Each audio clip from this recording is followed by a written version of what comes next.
so excited. We've now moved from our living room to the kitchen, and this is a big deal for us. And joining me tonight is Chef Terry John Zila. We have known each other for years on Channel 11. Years. It's been a long time. And so when I posted online that you were joining me, people were like, oh. Well, and actually, I will say that the fun thing is that when people know about this, people say we miss you on air with Diana. Yeah. And that's kind of fun because like when you actually know somebody, it's actually a lot more fun than when you don't know somebody. Right. Because you can prod me along just in the right way. Just a little bit, and then when you get a little on the side, I have to tweak you a little bit. It's like, no, we can't get there. TMI. You can't see it. Yeah, exactly. You know, one of those. But anyway, so you've got all kinds of things going on. That's why I wanted to invite you on to tell us a little bit more about what you're doing. Well, one of the things is Solitaire. It's my pop-up at Travail restaurant.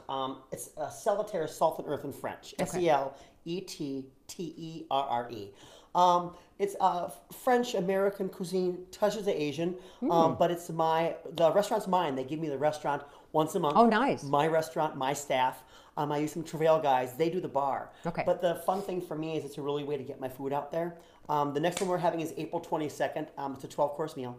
Wow. The menu's on the Facebook Solitaire site. Okay, and I also put a link on that on What's Next with Diana up here. So if you're interested in finding that out, just again scroll down to that because I've got it linked with all the rest of your Facebook pages. You got 3. Actually, I have 4. Well, okay, so it's kind of hard to keep up with you. But the whole thing is that way you can compartmentalize by my catering, my cakes, my kitchen and bath design. Okay. Or just my dogs.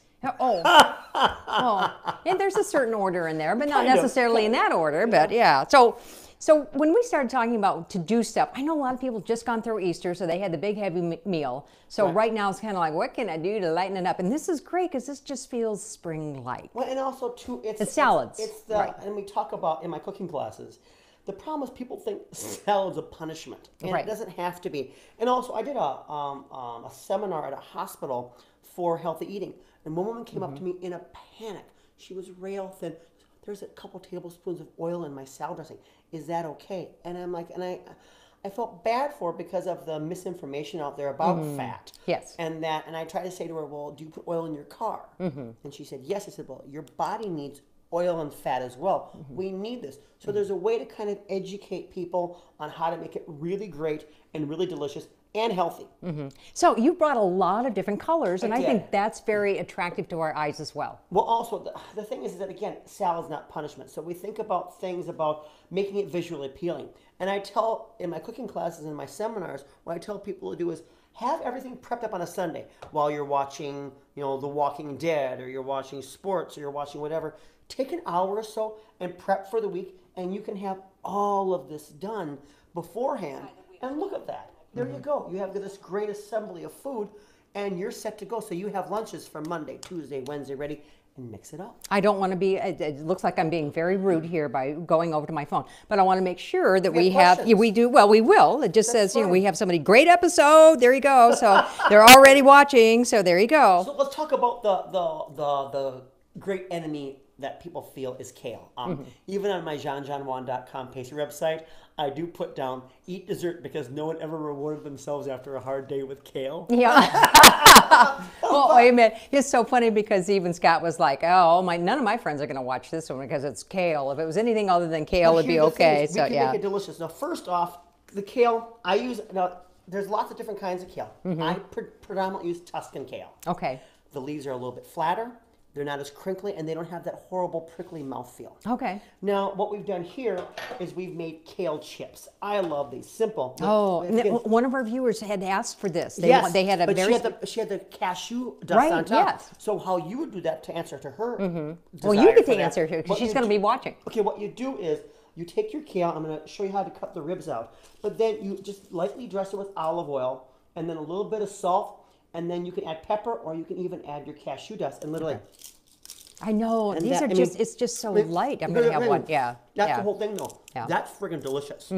Oh, man. It really is. Really good. Yeah. And you've just put a little bit of salt on there? Just a little bit of salt. Yeah. Just the right amount. So the whole thing is, and then the olive oil, but see, it's that texture. It's so light. So light. It's perfect. And also for people that are gluten-free, that still want that crunch, it's a great way to add crunch to your salad, within the parameters of that diet. Sure. Now, on this, if I was going to cut this up raw, I'll do that with the chard next. But what I do is you take the leaf out, and I'm going to go ahead and cut that rib out. Okay. The reason I cut the rib out when I'm making the crisps is because these get very, very fibrous and tough tasting Sure. when they're baked. Sure. They're not pleasant. All right. At all. So this one has to go. Adios. But then we get this great leaf, cover it with olive oil, a little bit of salt and pepper, or your cashew dust, which is brilliant, I think. That's how we would do that. Where would we get cashew dust? You take cashews and you put them in a food processor. Okay, so you don't go to some fancy supermarket. No, keep your costs down. Okay. Keep your costs down. We talked about this on air when someone, the vanilla Yes. sugar or the cinnamon sugar Right, mixture in right, the store. right. Come on, it was like $7. I mean, come on. Now here's another what I did is texturally. Yeah. So here I sauteed some kale, garlic, olive oil, salt and pepper, just a touch of butter. I just wish that people could smell this because when you were fixing this, it was just like, With the garlic oh my God. gives it that thing. Well, here, and when you eat a little bit of it, here's the deal. I'm going to let you eat that. Man, Maybe I should too. Trish, I mean, here's the thing Maybe is I though, should too. here's the deal. The issue is that it's got flavor. That's really good. It's really good. So then, And when that's you- just kale? There's nothing it's else just in there? garlic, a little bit of salt and pepper, olive oil, and just a tiny, tiny bit of butter. Yeah. The butter gives it a little great flavor, and it gives that nice bubble to the oil. And when I say a little bit of butter, I mean like a teaspoon. Is this like a side or would you put this into something? I've done this a lot. I did my, I did a pork belly mac and cheese. Gotta grab a and I towel. did kales on the side because I like the texture of it, and it adds a really earthy brightness to it. Okay. So then, so when you have this, what I like about the contrast of this, now a little kale goes a long way. So then we have the crispness of this. Then if you want to do a green, what I do is I love things like red chard. So the whole thing is, but when it's raw, I love it because that stem is crunchy. Okay, so I had this in my front yard when I lived at the other place, and so I couldn't hardly find any recipes then. Now, this is better. like it exploded. Better. But the thing is, what happens is also on the fresh, people will take these ribs out. Okay. There's a lot of good fiber and some gorgeous color. Right. I have a salad called the red salad, but this is the primary ingredient. Okay, right. We posted a picture of that Right. on the But what you do is then, when you're chopping this, I'm going to give you some elbow room there.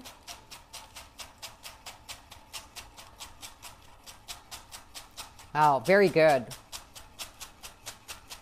so then we get that that bright flavor on that. And you can tell when you're really good because you have all of your fingertips left. But see, then we get to the green part, Right. and then we still julienne that. Okay. Get that all round up a little bit. Thank And you what I for want bringing is- this cutting board, by the way. I would highly recommend this to people at home because I this have is so 3 of them. I huge. have 3 of them. So literally, Excuse we me. can go on and on this. Okay. But literally, the main gist of this is that all that great color and texture. Okay. And again, the bite of this, it's really good. It's got just the right amount of bitterness, but when we cut it properly, Oh, it's just a little bit. it's just a little bit of Yeah. crunch. Yeah. Exactly. So that way we have that. Mix it so in something else. to me, this is golden. Okay. So between the chard and the kale, not only do we have a really great texture, but this is really healthy. Yeah. Well, No. they call it a superfood, and it's because it kind of hits on all the things that you want. But and also, again, it doesn't have to taste bad. Right. Getting the right kind of kale and treating it properly. Now, when you talk about when you're assembling your salad, now some people are going to love an iceberg wedge. Now, if you're going to do an iceberg wedge salad, which I do, Right. and I love it, but here's the whole thing: we've got tomatoes, we've got cucumbers. So when you have an iceberg wedge salad, people will go, "There's no food value," and they're right. There isn't any. Fiona wants to know when she can come over and join us for the salad. Thank you, Fiona. So, but then what We might have a little left over. But then what we do is how you dress it up. Now these are chickpeas or garbanzo beans, and then what you can do as black beans, navy beans,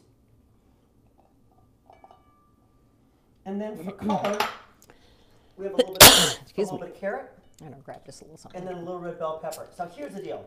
Now what you've done is you've taken that iceberg lettuce that you really love, that crunch and that texture, and then you made it a healthier meal with Yeah, that. that looks pretty. Also, your proteins are important as well. I've got crisp prosciutto, just putting the thin slices right on your baking sheet. Okay. Shrimp. Shrimp is always nice. I saute it, a little bit of olive oil, salt and pepper, garlic if you want. But you can buy them cooked, but you add a little bit. No. Here's the deal. Okay. The problem with pre-cooked shrimp is it's watery and it's almost always overcooked. Okay. Also, it's often flavorless. So for me, I'd rather take that literally the 2 minutes it takes to cook those. Sure. With a little bit of salt and pepper seasoning so they get a little texture and brown. I don't want them boiled. I want them to taste like something. So when I have a piece of shrimp, I'm like, okay, I sauteed that. That's Okay. got nice flavor. All right. So now it tastes like shrimp. Right. Okay.